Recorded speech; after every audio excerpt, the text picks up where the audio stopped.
പിതാവിനും പുത്രനും പരിശുദ്ധാത്മാവിനും സ്തുതി, ആദിയിലെ പോലെ ഇപ്പോഴും എപ്പോഴും എന്നേക്കും ആമേൻ. മാരാനാത്ത യൂട്യൂബ് ചാനലിലൂടെ ദൈവവചനം കേൾക്കുന്ന എല്ലാ പ്രിയപ്പെട്ടവർക്കും ക്രിസ്തുയേശുവിന്റെ നാമത്തിൽ സ്നേഹവന്ദനം മുന്നമേ അറിയിക്കട്ടെ. ദൈവ സ്നേഹത്തിൽ അധിഷ്ഠിതമായി, സാഹോദര്യ ബന്ധത്തിൽ അധിഷ്ഠിതമായി, പ്രകൃതിയും മണ്ണും ജീവജാലങ്ങളും പക്ഷിമൃഗാദികളൊക്കെ ആയിട്ടുള്ള കൂട്ടായ്മയിൽ നമ്മൾ എങ്ങനെയാണ് മുന്നോട്ട് പോകേണ്ടതെന്നുള്ള, അല്ലെങ്കിൽ അതിൻ്റെ തകർച്ച എവിടെ നിന്നാണ് ആരംഭിച്ചതെന്നുള്ള ചിന്തയിലാണ് നമ്മൾ കൂട്ടായ്മയുടെ ധ്യാനത്തിലെ രണ്ടാമത്തെ ദിവസവും കടന്നു പോകുന്നത്. ഇന്ന് നമ്മൾ ആ ഭാഗം തന്നെയാണ് ചിന്തിക്കുന്നത്. കൂട്ടായ്മയെക്കുറിച്ച് തന്നെയാണ് നമ്മൾ ചിന്തിക്കുന്നത്.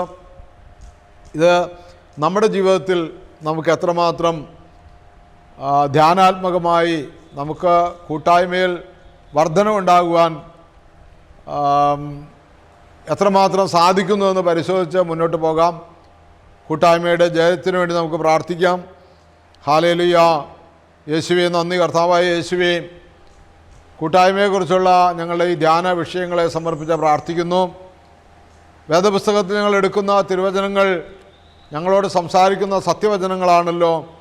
സത്യമായി ഞങ്ങളോട് ഇടപെടണമേ എന്ന് പ്രാർത്ഥിക്കുന്നു. എല്ലാ നന്മകളാലും എല്ലാ ഐശ്വര്യങ്ങളാലും അനുഗ്രഹങ്ങളാലും നിറയ്ക്കണമേ. യേശുവിൻ്റെ പരിശുദ്ധ നാമം മഹത്വപ്പെടുവാൻ തക്കവണ്ണം ഇടയാക്കണമേ.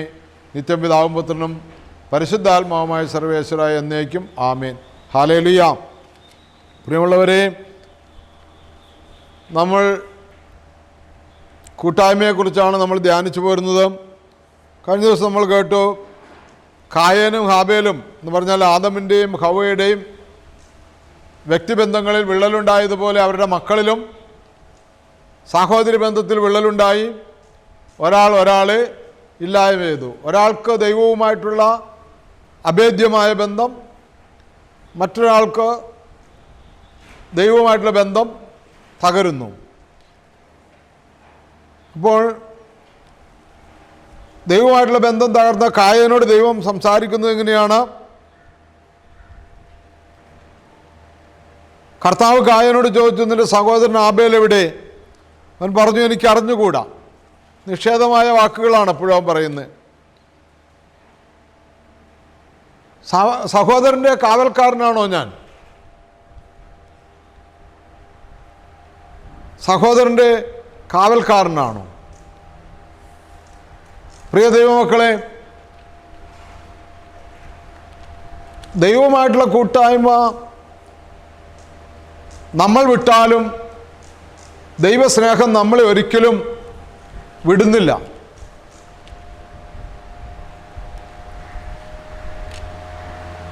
അതുകൊണ്ട് കായേനെ ദൈവം പിന്തുടരുകയാണ്. കായൻ്റെ ദേഷ്യം മാറ്റാൻ വേണ്ടി, കായൻ ദൈവവുമായിട്ട് ബന്ധം സ്ഥാപിക്കാൻ വേണ്ടി ദൈവം കായൻ്റെ അടുക്കൽ വീണ്ടും വരികയാണ്. നിന്റെ സഹോദരൻ എവിടെയാണെന്നാണ് ചോദിക്കുന്നത്. കായൻ നിഷേധാത്മകമായ മറുപടി പറയുകയാണ്, എനിക്കറിഞ്ഞുകൂടാ, ഞാൻ എൻ്റെ സഹോദരൻ്റെ കാവൽക്കാരനോ? സഹോദരൻ എവിടെയെന്നൊക്കെ ഞാൻ അന്വേഷിച്ച് നടക്കുകയാണോ? അപ്പം നമ്മൾ എത്രമാത്രം ദൈവത്തിൽ നിന്ന് അകലുന്നു. ദൈവം നമ്മളോട് അടുക്കാൻ ശ്രമിച്ചാലും നമ്മൾ ദൈവത്തിൽ നിന്ന് അകന്നു പോകുന്ന അനുഭവമാണ്. അത് സൂക്ഷിക്കണം പ്രിയമുള്ളവരെ. അപ്പം ഈ നിഷേധ വാക്ക് കേട്ടപ്പോൾ ദൈവം കായനെ ശപിക്കുകയാണ്. നിന്റെ കയ്യിൽ നിന്ന് നിന്റെ സഹോദരൻ്റെ രക്തം കുടിക്കാൻ വായ് പിളർന്ന ഭൂമിയിൽ നീ ശപിക്കപ്പെട്ടവനായിരിക്കും. കൃഷി ചെയ്യുമ്പോൾ മണ്ണ് നിനക്ക് ഫലം തരികയില്ല. നീ ഭൂമിയിൽ അലഞ്ഞു തിരിയുന്നവനായിരിക്കും. കായൻ കർത്താവിനോട് പറഞ്ഞു, എനിക്ക് വഹിക്കാവുന്നതിൽ വലുതാണ് ഈ ശിക്ഷ. ഇന്ന് അവിടുന്ന് എന്നെ ഈ സ്ഥലത്ത് നിന്ന് ആട്ടിപ്പായിച്ചിരിക്കുന്നു. അവിടുത്തെ സന്നിധിയിൽ നിന്ന് ഞാൻ ഒളിച്ചു നടക്കണം. ഞാൻ ഭൂമിയിൽ ഉഴലുന്നവനായിരിക്കും. കാണുന്നവരെല്ലാം എന്നെ കൊല്ലാൻ നോക്കും. കർത്താവ് പറഞ്ഞു, ഒരിക്കലുമില്ല. കായനെ കൊല്ലുന്നവൻ്റെ മേൽ ഇരട്ടിയായി ഞാൻ പ്രതികാരം ചെയ്യും. ആരും കായനെ കൊല്ലാതിരിക്കാൻ കർത്താവ് അവൻ്റെ മേൽ ഒരടയാളം പതിച്ചു. കായൻ കർത്താവിൻ്റെ സന്നിധി വിട്ട് ഏദന് കിഴക്ക് നോദ് ദേശത്ത് വാസമുറപ്പിച്ചു. കാര്യങ്ങൾ കായന് മനസ്സിലായി. ദൈവത്തിൽ നിന്ന് അകന്നു പോയാൽ അപകടമാണെന്ന്. എങ്കിലും കായൻ കർത്താവിൻ്റെ സന്നിധി വിട്ടുപോയി. എന്ന് പറഞ്ഞാൽ കായൻ ഒരിക്കലും താൻ ചെയ്തത് തെറ്റായിപ്പോയി എന്ന് കർത്താവിനോട് പറയുന്നതായിട്ട് നമ്മൾ ഈ ബൈബിൾ ഭാഗത്ത് വായിക്കുന്നില്ല. താൻ ചെയ്ത കാര്യം ന്യായമാണ്, യുക്തമാണ് എന്നവൻ ധരിക്കുകയാണ്. കൂട്ടായ്മ തകരാനുള്ള കാരണങ്ങളൊക്കെയാണ് പ്രിയമുള്ളവരെ. നമ്മുടെ ബന്ധങ്ങൾ തകരാൻ നമ്മുടെ വാശി ഒരു പ്രധാന കാരണമാണ്.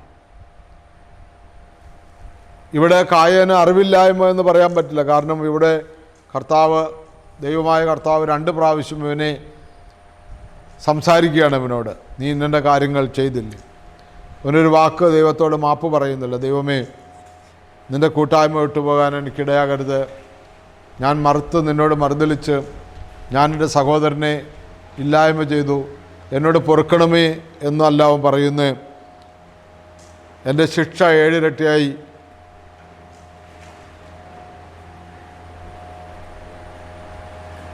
എന്ന് പറയുകയാണ്.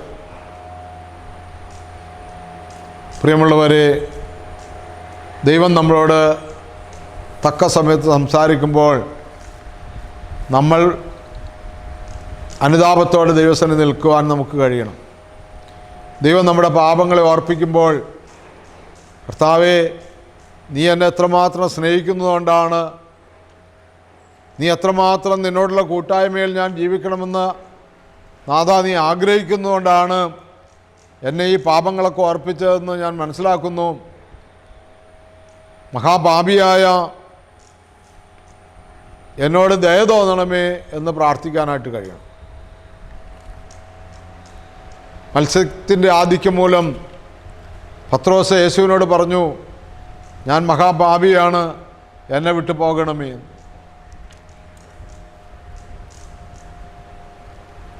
ഞാൻ മഹാപാപിയാണ്, എന്നെ വിട്ടു പോകണമേ.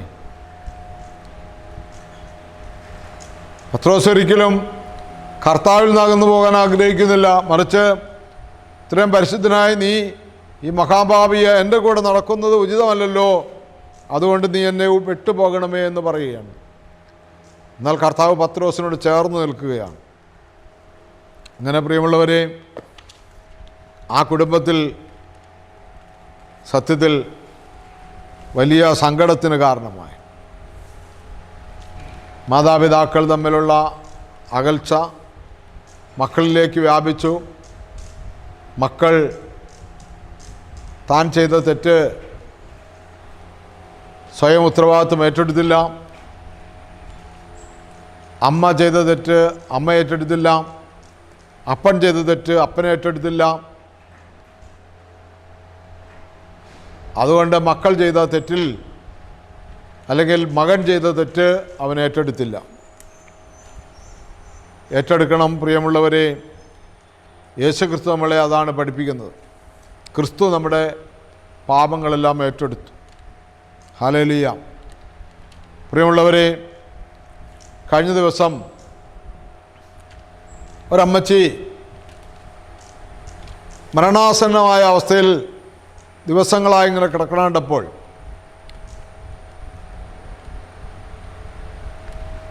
ആ അമ്മച്ചിയുടെ കുടുംബത്തിൽ അമ്മച്ചിയെ ശുശ്രൂഷിക്കുന്നവർക്ക് മാനസികമായും ശാരീരികമായും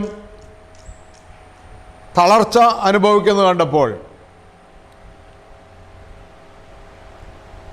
അമ്മച്ചി വളരെ ക്ഷീണിച്ച് ഭക്ഷണമൊന്നും എടുക്കാതെ വലിയ ശാരീരിക ബലഹീനതയിലേക്ക് പോയിക്കൊണ്ടിരിക്കുമ്പോൾ ദീർഘനാളത്തെ ഒരു കിടപ്പിലേക്ക് പോയാൽ അത് വല്ലാത്ത പ്രതിസന്ധിയിലേക്ക് ചെല്ലുമല്ലോ എന്ന് ചിന്തിച്ചപ്പോൾ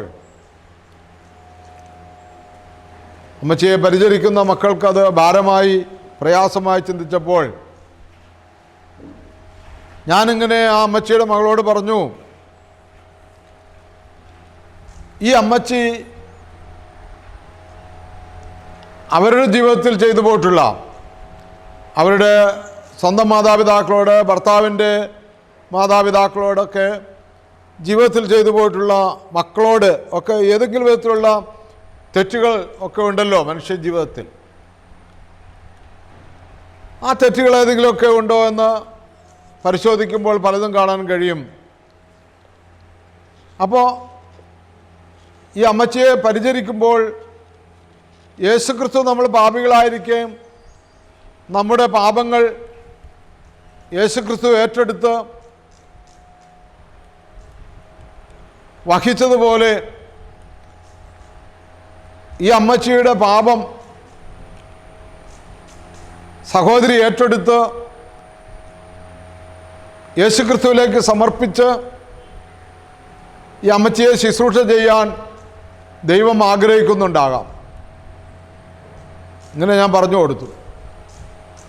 യേശുക്രിസ്തു നമ്മുടെ പാപം ഏറ്റെടുത്തതുപോലെ അമ്മച്ചിയുടെ പാപം സഹോദരി ഏറ്റെടുത്ത് അത് യേശുക്രിസ്തുവിലേക്ക് കൊടുത്തിട്ട് മാതാപിതാക്കന്മാരെ ശുശ്രൂഷിക്കുക എന്ന് പറയുന്ന കൽപ്പന പ്രകാരം ഏതറ്റം വരെയും സഹിച്ചുകൊണ്ട് ദൈവസ്നേഹത്തെ പ്രതി ദൈവകൽപ്പനയെ സ്നേഹിച്ചുകൊണ്ട് ചെയ്യുന്നതാകുമ്പോൾ അത് സഹനമില്ലാതെ, അത് പെറുപെറുപ്പില്ലാതെ, അത് ഭാരമില്ലാതെ നാളേക്ക് എന്ത് ചെയ്യും ദൈവമേ എന്നുള്ള ചോദ്യമില്ലാതെ ശുശ്രൂഷ ചെയ്യാൻ കഴിയുമെന്ന് പറഞ്ഞു കൊടുത്തപ്പോൾ ആ സഹോദരി അത് സ്നേഹത്തോടെ സ്വീകരിക്കുകയും അവരന്ന് രാത്രി മുഴുവൻ ഓരോ വിഷയങ്ങൾ അമ്മയെക്കുറിച്ച് പറഞ്ഞിട്ടുള്ളതും കേട്ടിട്ടുള്ളതും കണ്ണുകൊണ്ട് കണ്ടിട്ടുള്ളതുമായിട്ടുള്ള ഈ പാപവശങ്ങളൊക്കെയും ഈ സഹോദരി ഏറ്റെടുത്ത് കർത്താവിലേക്ക് കൊടുത്തുകൊണ്ട് അമ്മ ചെയ്ത പാപത്തിന് പരിഹാരമായി പൂർവികരോട് കരുണ കാണിക്കണമേ എന്ന് പ്രാർത്ഥിക്കാൻ പറഞ്ഞു. അങ്ങനെ ആ പ്രാർത്ഥിച്ചപ്പോൾ പ്രിയമുള്ളവരെ, ആ പ്രാർത്ഥന കഴിഞ്ഞ ആ സഹോദരി പിറ്റേ ദിവസം എന്നോട് പറഞ്ഞത് ഇങ്ങനെയാണ്: ആ പ്രാർത്ഥനയെല്ലാം പൂർണ്ണമായി അറിയാവുന്ന രീതിയിലെല്ലാം ക്രമീകരിച്ച് ഏൽപ്പിച്ച് പ്രാർത്ഥിച്ചുകൊണ്ട് കഴിഞ്ഞ സമയത്ത് 2-3 മണിക്കൂറേ അവശേഷിക്കുന്നുള്ളൂ അമ്മച്ചിക്ക് സത്യത്തിൽ മരണ അവസ്ഥയിലേക്ക് അമ്മച്ചി നീങ്ങി അമ്മച്ചി 3-4 മണിക്കൂറിനുള്ളിൽ മരണപ്പെട്ടു.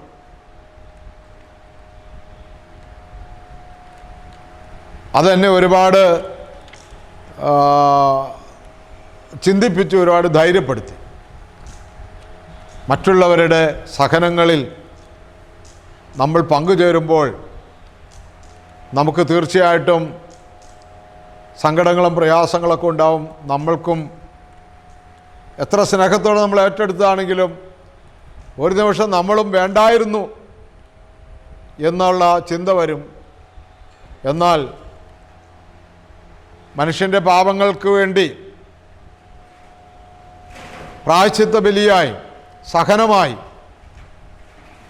യേശുക്രിസ്തുവിനോട് ഐക്യപ്പെട്ട് ചെയ്യുമ്പോൾ അവിടെ ആശ്വാസവും അതിൻ്റെ വിശുദ്ധിയുടെ പൂർണ്ണതയും ഉണ്ടാകുമെന്ന് മനസ്സിലാക്കിയ ഒരു സമയമായിരുന്നു. പ്രിയമുള്ളവരെ, ഇവിടെ ഇന്നത്തെ ശുശ്രൂഷ അവസാനിപ്പിക്കട്ടെ. ഇവിടെ കായൻ നിഷേധാത്മകമായി മുന്നോട്ട് പോവുകയാണ്.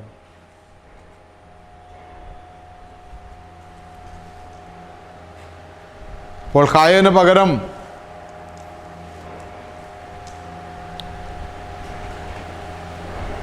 ആദമിനും ഹവ്വയ്ക്കും ഒരു മകൻ ജനിക്കുകയാണ്, ദൈവം അവർക്ക് കൊടുക്കുകയാണ്. സേത്ത് എന്നാണ് അവനെ വിളിക്കുന്നത്. അവൻ്റെ പേരങ്ങനെയാണ്.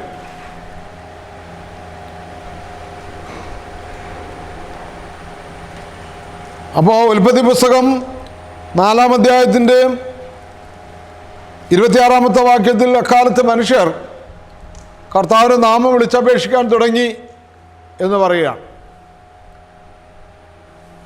ഞാൻ നേരത്തെ പറഞ്ഞിരുന്നു, ദൈവവുമായിട്ടുള്ള കൂട്ടായ്മ വിട്ടു. പക്ഷേ ദൈവത്തിൻ്റെ അനുഗ്രഹമില്ലാതെ മനുഷ്യർക്ക് ഭൂമിയിൽ ജീവിക്കാൻ സാധ്യമല്ല എന്ന് കണ്ടിട്ട് അവർ ദൈവത്തെ എപ്പോഴും തങ്ങളുടെ പക്ഷത്തെ കൂട്ടായ്മയായിട്ട് നിൽക്കണമേ എന്ന് അപേക്ഷിച്ചുകൊണ്ടിരുന്നു. ഞങ്ങളെ ഉപേക്ഷിക്കരുത് ഞങ്ങളെ കൈവിടരുത് എന്ന് പ്രാർത്ഥിച്ചുകൊണ്ടിരുന്നു. ദൈവം അവരുടെ പ്രാർത്ഥന കേട്ട് അവരോട് കൂടെ ഉണ്ടായിരുന്നു. അപ്പോൾ കൂട്ടായ്മ എന്ന് പറയുന്നത്, ഒരിക്കൽ കൂടെ നിങ്ങൾ ഓർപ്പിക്കട്ടെ പ്രിയമുള്ളവരെ, എന്നോട് തന്നെ പറയട്ടെ, ഒന്ന് സ്വർഗത്തിൽ ദൈവവുമായിട്ടുള്ള ബന്ധം, മാലാഖമാരായിട്ടുള്ള ബന്ധം, പിതാവും പുത്രനും പരിശുദ്ധാത്മാവായിട്ടുള്ള ബന്ധം, സ്വർഗത്തിലെ ദൈവം ഭൂമിയിൽ മനുഷ്യനെ സൃഷ്ടിച്ച് ഏദൻ തോട്ടത്തിലാക്കിക്കൊണ്ട് മനുഷ്യനുമായിട്ടുള്ള ബന്ധം, അവരുടെ ദാമ്പത്യ ബന്ധം, ഭാര്യ ഭർത്തൃ ബന്ധം, മാതാപിതാക്കളും മക്കളും തമ്മിലുള്ള ബന്ധം, ഇങ്ങനെ കൂട്ടായ്മയിലൂടെ അവർ പോവുകയാണ്. അവസാനിപ്പിക്കട്ടെ, പ്രാർത്ഥിക്കാം. അടുത്ത ദിവസം ബാക്കി കാര്യങ്ങളിലേക്ക് നമുക്ക് പോകാം. ദൈവം നമ്മളെല്ലാവരെയും സമൃദ്ധമായിട്ട് അനുഗ്രഹിക്കട്ടെ. നിത്യനും വാഴ്ത്തപ്പെട്ടവനുമായ ഞങ്ങളുടെ സ്വർഗ്ഗപിതാവേ, നല്ല സമയത്തിനായി നന്ദിയോടെ സ്തുതിക്കുന്നു, സ്തോത്രം ചെയ്യുന്നു, മഹത്വപ്പെടുത്തുന്നു. തിരുരക്തത്താൽ ഞങ്ങളെ കഴുകണമേ, വിശദീകരിക്കണമേ, നന്മകളാലും ഐശ്വര്യങ്ങളാലും നിറയ്ക്കണമേ. തകർന്നുപോയ, വിട്ടുപോയ ബന്ധങ്ങൾ, കൂട്ടായ്മകൾ പുനഃസ്ഥാപിക്കുവാൻ കൃപ നൽകണമേ. നിത്യം പിതാവും പുത്രനും പരിശുദ്ധാത്മാവുമായ സർവേശ്വരായ എന്നേക്കും ആമേൻ. പ്രിയമുള്ളവരെ, അനേകർക്ക് ഈ ശുശ്രൂഷ പ്രയോജനകരമാകത്തക്ക വിധം നിങ്ങൾ ഈ ധ്യാനം അനേകർക്ക് ഷെയർ ചെയ്യണമെന്ന് ഓർപ്പിക്കുന്നു, സബ്സ്ക്രൈബ് ചെയ്യണമെന്ന് ഓർപ്പിക്കുന്നു, പ്രാർത്ഥനയിൽ ഞങ്ങളെയും വഹിക്കണമെന്ന് ഓർപ്പിക്കുന്നു, നിങ്ങളുടെ പ്രാർത്ഥനാ വിഷയങ്ങൾ ഞങ്ങളെ അറിയിക്കണമെന്ന് ഓർപ്പിക്കുന്നു. നമുക്ക് ഒത്തൊരുമിച്ച് കൂട്ടായ്മയിൽ, ശുശ്രൂഷയിൽ ദൈവത്തിനും മനുഷ്യനും പ്രതീകരമാകുന്ന രീതിയിൽ മുന്നോട്ട് പോകാൻ ദൈവം നമ്മളെല്ലാവരെയും സമൃദ്ധമായിട്ട് അനുഗ്രഹിക്കട്ടെ. യേശുവിൻ്റെ നാമം മാത്രം മഹത്വപ്പെടുമാറാകട്ടെ.